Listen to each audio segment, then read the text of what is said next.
Yeah, I think I largely agree with many things that John just pointed out, but I want to highlight three things which I think are somewhat different this time.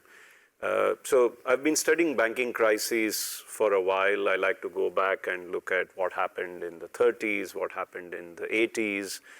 And I find that sort of history rhymes in financial crisis. It doesn't sort of exactly repeat itself because institutions are constantly evolving, regulations are evolving, central bank policies, regulatory policies are evolving.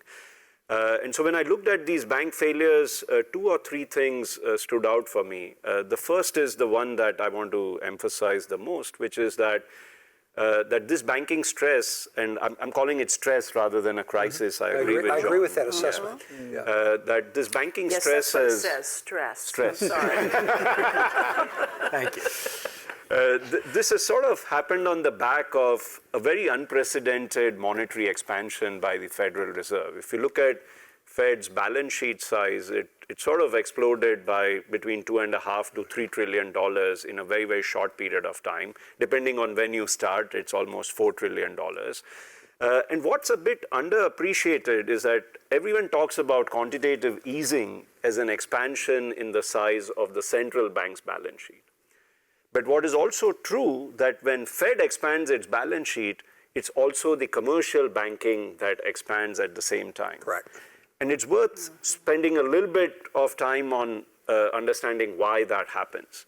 So what does Fed do to expand its balance sheet? It goes to the market and purchases treasuries or mortgage-backed securities which are guaranteed by Fannie Mae, Freddie Mac, and the like.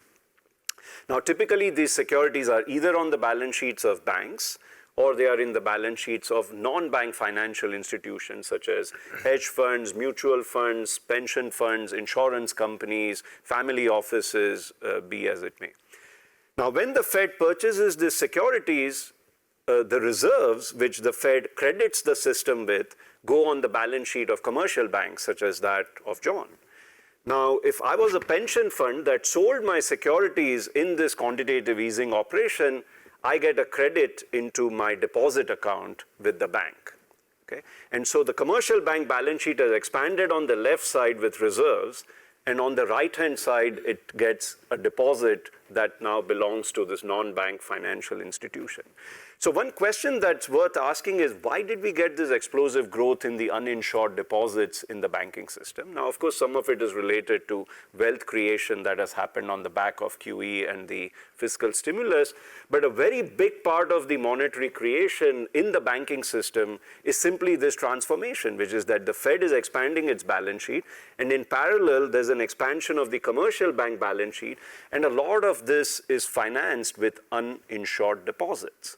And so, in my view, a little bit of this comes back to the doorsteps of the Fed, in my view, which is that this is actually a part of the policy that's actually being implemented by the Fed post the pandemic, and they are, of course, trying to unwind it, but it's not that easy to unwind. So that's point number one. I think point number two, John already alluded to this, is that I would throw a little bit of wrinkle into the current banking stress assessment, which is that to me, it's not just about rising rates.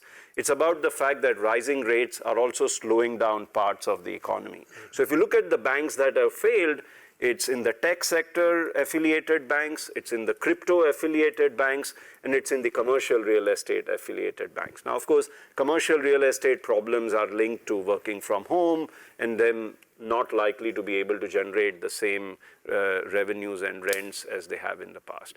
And the last point, I absolutely want to fully agree with John that sometimes it's a crisis of confidence when it comes to banking. If you have to be the first bank in the market that's raising equity, that's basically the kiss of death. Okay, this is basically a sign that you look desperate. Yeah, you're really desperate. You're doing it midweek without much planning, right, saying, "Oh, we've just bled $2 billion in a day trying to liquidate our securities. This is not going to work." You need to really plan for these things ahead of time. So when the stock of uninsured deposits is very large, if you have been treating them as though they are never going to fly, I'm sorry, but it's really too late.